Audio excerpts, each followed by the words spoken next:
It's been a minute. I was in Canada. There's a billion things to talk to about that, but that's not what we're talking about today. This just hit the top of my mind and figured it would be kind of valuable and kind of a good documentation type of thing, which I've been severely lacking on lately. For those of you that watched the past couple of videos that were, probably 2 weeks ago at this point, my whole focus has been standardizing my business and creating a environment where we can scale while maintaining our customer experience. So that involves like standard procedures for the videographers that work with us, etc. For those of you that don't know me, my name's Jack. I own a hockey media business and looking to take it from 10K to 100K per month this year, and we will.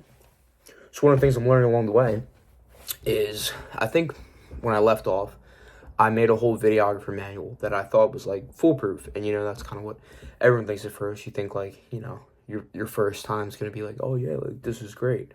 And then obviously you learn when it doesn't work. And this is just me talking about learning when it didn't work. I'll be the first to say, which is funny because this is my whole business. I own a hockey media business. I don't know a ton about cameras. I didn't get into this because I liked cameras or enjoyed photography, videography. I got into it because I liked business, and it happened to be a convenient opportunity vehicle for me to pursue at the time. You can find the whole story in one of these videos. I talk about it pretty often. If you can't tell by how fast I'm talking, I'm ripping hella coffee so far. There was like no like regular coffee in Canada, so I was just getting these tiny little espresso shots all the time. Whatever.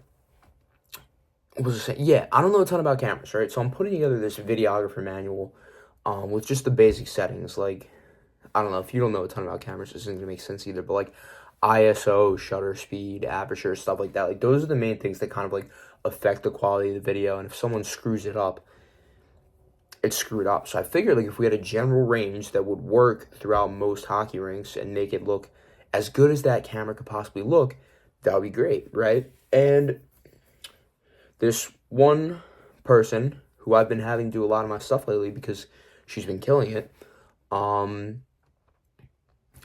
I gave her something.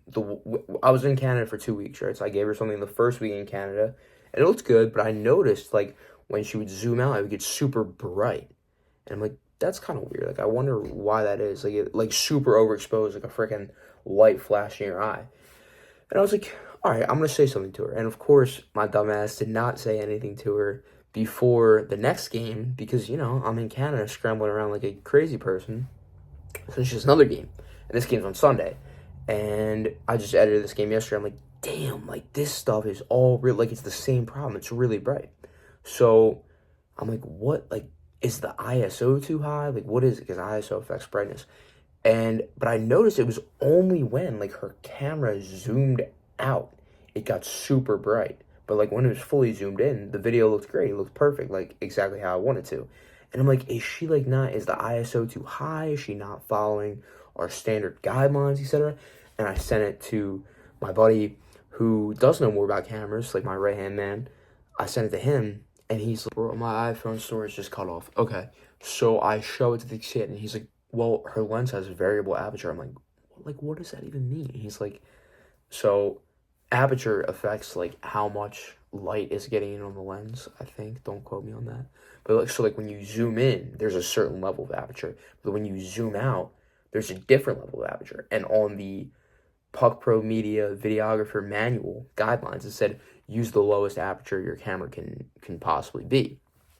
And the thing is, with this particular camera, the lowest aperture when it's fully zoomed in is different by a significant amount than the lowest aperture when it's fully zoomed out. So that's why like when it's zoomed in, it looks good. But when it's always zoomed out, it looks terrible. Like, bro, can I get through this video in peace? Long story short, I learned she followed the directions, which is awesome. She's been absolutely killing it lately. But I learned my directions are wrong. And I'm like, oh, like this is something I need to fix. And another instance with this videographer who was following my directions, but I had someone call and be upset because they didn't, like, they were filming an individual person, and the instructions say just keep the camera framed on the person. And she did that. She did her job amazingly well. But the mom who called me was like, I want to see, like, when he passes the puck, who's it going to? And I realized, I'm like, This is something like that's something I do when I record, just because like that's my natural instinct. I'm like, oh yeah, like when this person moves the puck, you want to pan over to where they're moving it to.